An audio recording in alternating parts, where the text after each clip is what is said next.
नमस्कार साथियों, study focal point में एक बार फिर से आप सभी का स्वागत है। मेरा नाम है डॉक्टर कुलदीप सिंह रावत। मैं असिस्टेंट प्रोफेसर पॉलिटिकल साइंस और 3 times UGC NET GRF SRF qualified हूं। आज मैं आपको यूजीसी नेट के बारे में, एग्ज़ाम्स के बारे में बताना चाहूँगा। बहुत सारे स्टूडेंट एनटी यूजीसी नेट जीआरएफ के बारे में बहुत बार क्वेश्चन करते रहते हैं, सवाल पूछते रहते हैं कि इसका एग्जामिनेशन क्वालिफाइंग क्राइटेरिया क्या है, एलिजिबिलिटी क्या है, इसकी एज लिमिट क्या है और क्या इसका कंप्लीट प्रोसेस है। इसके बारे में आप सभी को आज बताने वाला हूं। तो सबसे पहले अगर हम बात करें कि ये यूजीसी नेट जीआरएफ एग्ज़ाम होता क्या है, तो फ्रेंड्स मैं आपको बता दूं, ये आपके असिस्टेंट प्रोफेसर और जूनियर रिसर्च फेलोशिप, जिसमें आपको स्कॉलरशिप दी जाती है।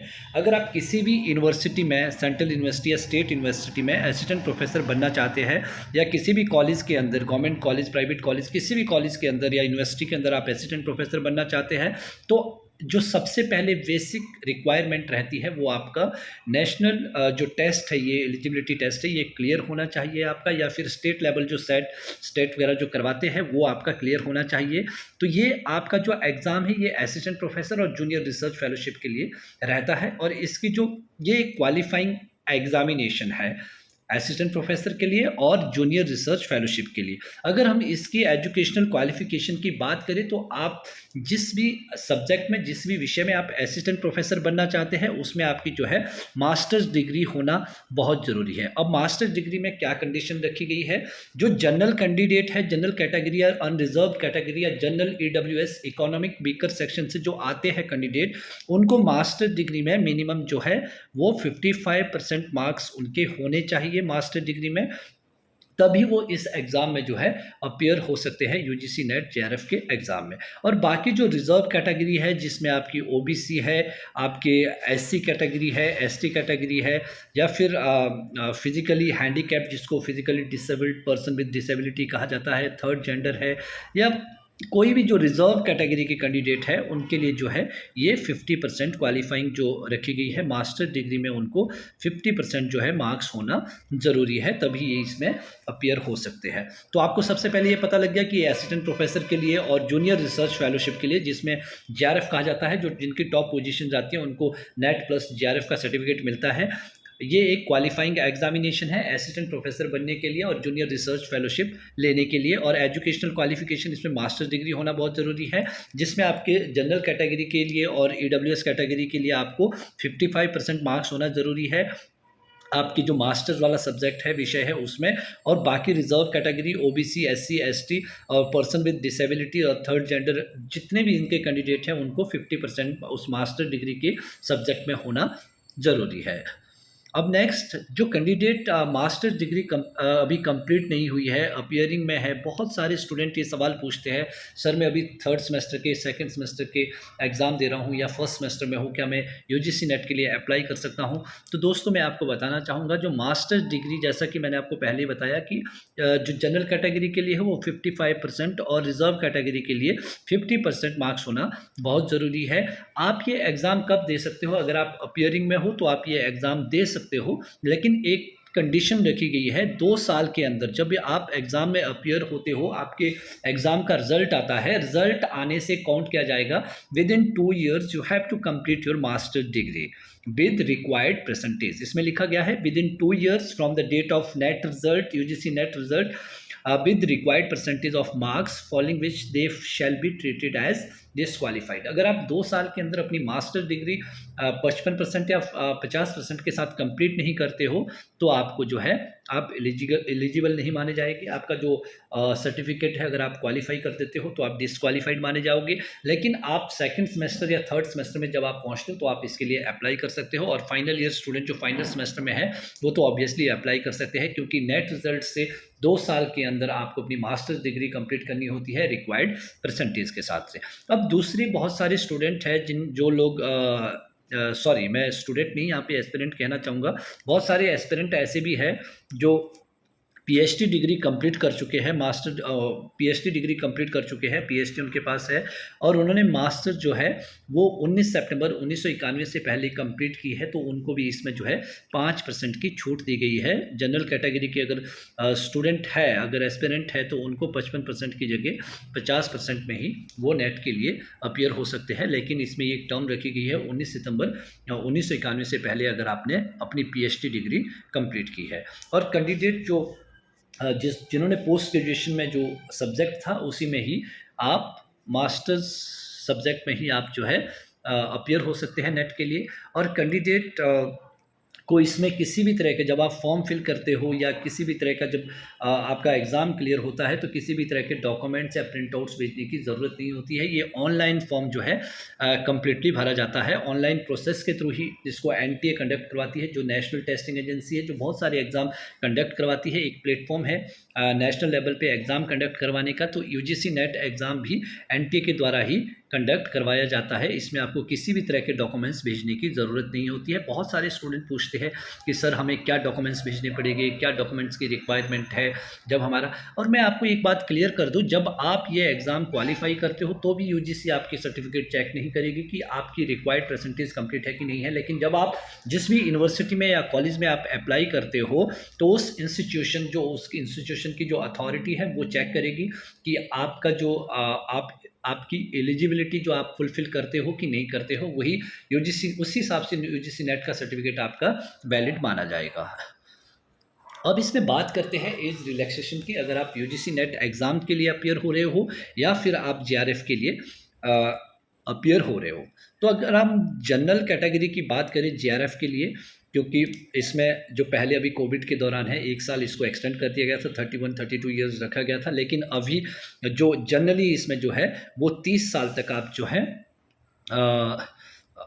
जो फर्स्ट मंथ ऑफ एग्जामिनेशन, जिस महीने में एग्ज़ाम होना है, मान लो दिसंबर में अभी एग्ज़ाम होना है, तो 1 दिसंबर से 1 दिसंबर तक आपकी आयु 30 साल से कम होनी चाहिए जेआरएफ के लिए, जनरल कैटेगरी के लिए।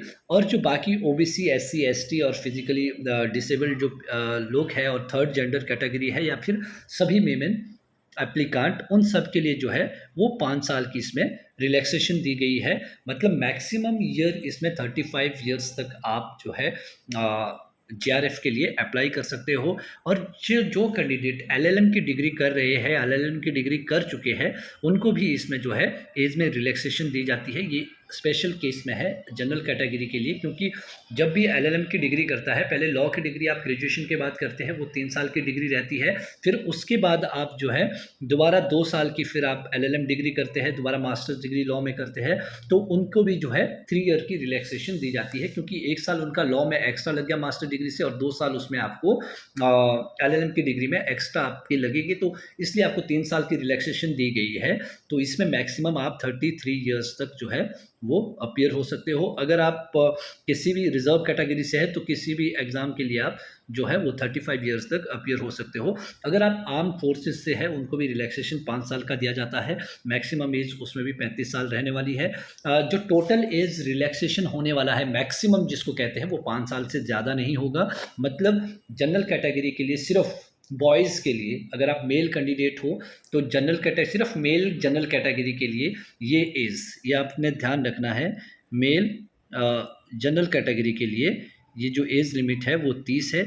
बाकी विमेन जनरल कैटेगरी और बाकी जितनी भी रिजर्व कैटेगरी है उनके लिए ये 35 ईयर्स रखी गई है।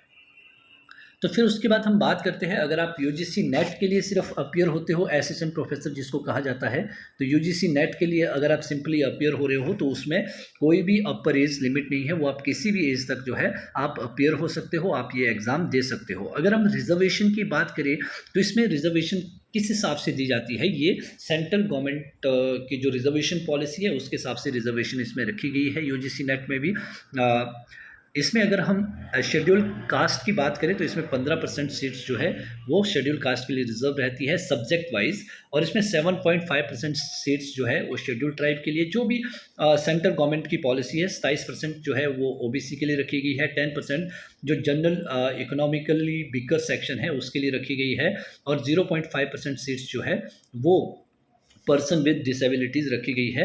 अगर आपकी डिसेबिलिटी 40% से ज़्यादा है, उसी को ये रिजर्वेशन जो पर्सन विद डिसेबल है उनको मिलेगी। तो उसके बाद मोड ऑफ एग्जामिनेशन की बात करते हैं कि ये एग्ज़ाम कब होता है और कैसे होता है। तो फ्रेंड्स, मैं आपको बता दूं, ये एग्ज़ाम साल में हमेशा 2 बार कंडक्ट करवाया जाता है। ड्यूरिंग कोविड पीरियड थोड़ा सा इसको डिले किया जा रहा था, क्योंकि बहुत सारे एक साल जो है कोई भी एग्ज़ाम कंडक्ट नहीं हुआ, तो एग्ज़ाम को मर्ज करके जो है उन दिसंबर और जून साइकिल को जो है 2 या 3 बार उनको मर्ज करना पड़ा था एनटीए को, इसलिए ये एग्ज़ाम जो है थोड़ा सा डिले हो रहा था। लेकिन अभी अगर रिसेंटली आप देखो तो जून की भी डेट्स आ चुकी है, दिसंबर की भी एग्ज़ाम की डेट्स आ चुकी है, और ये साल में 2 बार कंडक्ट करवाया जाता है, एक जून साइकिल में, जून जुलाई वाले साइकिल में, और दूसरा करवाया जाता है दिसंबर वाले साइकिल में। तो मोड ऑफ एग्जामिनेशन जो इसका रहता है, ये ऑनलाइन कंडक्ट करवाया जाता है, और ये कंप्यूटर बेस्ड, जिसको सीबीटी भी कहा जाता है, कंप्यूटर बेस्ड मोड रहने वाला है। अब पैटर्न ऑफ एग्जामिनेशन किस तरह का रहने वाला है, इसमें 2 पेपर आपके जो है कंडक्ट करवाए जाते हैं, एक साथ दोनों पेपर कंडक्ट करवाए जाते हैं। दोनों पेपर जो है objective type multiple choice questions इसमें पूछे जाते हैं, आंसर आपको उसी में से चूज़ करना होता है। और दूसरी, इसमें किसी भी तरह की नेगेटिव मार्किंग नहीं होती है, और एग्ज़ाम्स के बीच में आपको किसी भी तरह का ब्रेक नहीं दिया जाता है। तो ये जो 2 पेपर आपके रहने वाले हैं, एक आपका सब्जेक्ट जिसमें आपने मास्टर्स की हुई है, ये दूसरा सब्जेक्ट दूसरा पेपर रहने वाला है, और पहला पेपर एक general aptitude, general teaching aptitude और रिसर्च मैथोलॉजी का रहने वाला है। अब उसमें किस तरह के कितने क्वेश्चन पूछे जाते हैं और क्या टाइम उसमें स्लॉट दिया गया है। अगर पेपर 1 की बात करें, जो general aptitude, teaching and research aptitude का है, इसमें 100 मार्क्स का ये पेपर रहता है, और इसमें आपसे जो है वो 50 क्वेश्चन पूछे जाते हैं, और इसमें 2 मार्क्स का एक क्वेश्चन होता है, इसमें कोई भी नेगेटिव मार्किंग नहीं है। और इसमें 10 यूनिट्स दिए गए हैं अगर आप इसका सिलेबस देखोगे, और हर यूनिट से 5 क्वेश्चन पूछे जाते हैं। कई बार थोड़ी सी वेरिएशन देखी गई है, कहीं से 4 क्वेश्चन, कहीं से 6 क्वेश्चन, कहीं से 3 क्वेश्चन, कहीं से 7 क्वेश्चन, समटाइम्स ऐसा होता है। तो अगर हम सब्जेक्ट की बात करें, जो आपका मास्टर्स सब्जेक्ट है, जिसमें आपने, जिस विषय में आपने अपनी मास्टर्स की डिग्री उत्तीर्ण की है, उसमें आपको जो है 100 क्वेश्चन आपसे पूछे जाएंगे। ये 200 मार्क्स का आपका पेपर रहने वाला है। ये आपका सब्जेक्ट है जिसमें आपकी स्पेशलाइजेशन है, जिसमें आप यूजीसी नेट जेआरएफ के लिए अप्लाई करते हो। और टोटल ड्यूरेशन जो रहने वाली है आपकी, ये 180 मिनट रहने वाली है, 3 आवर्स की रहने वाली है, और सीबीटी मोड रहने वाला है। आप कोई भी पेपर पहले कर सकते हो, पेपर 1 या पेपर 2 दोनों के क्वेश्चंस आपको वहाँ पे डिस्प्ले होंगे, और उसमें आप चेक भी कर सकते हो। इस पे कभी मैं डिटेल में एक बार दोबारा आप लोगों के लिए वीडियो बना के डालूंगा, अगर आप लोगों को कोई इसमें कन्फ्यूज़न होगा। तो इस तरह से टोटल 300 मार्क्स का पेपर रहने वाला है, और 150 क्वेश्चंस पूछे जाने वाले हैं, और इसमें जो टाइम है वो आपको 3 आवर्स दिए जाएंगे। तो दोस्तों, इसकी फ़ीस स्ट्रक्चर है वो अलग अलग रहता है, कई बार बढ़ जाती है, जनरल कैटेगरी के अलग है जब आप फॉर्म फिल करते हो। तो thank you so much for watching this video. If you like this video, please like, share and subscribe this channel. Thank you so much. जय हिंद, जय भारत।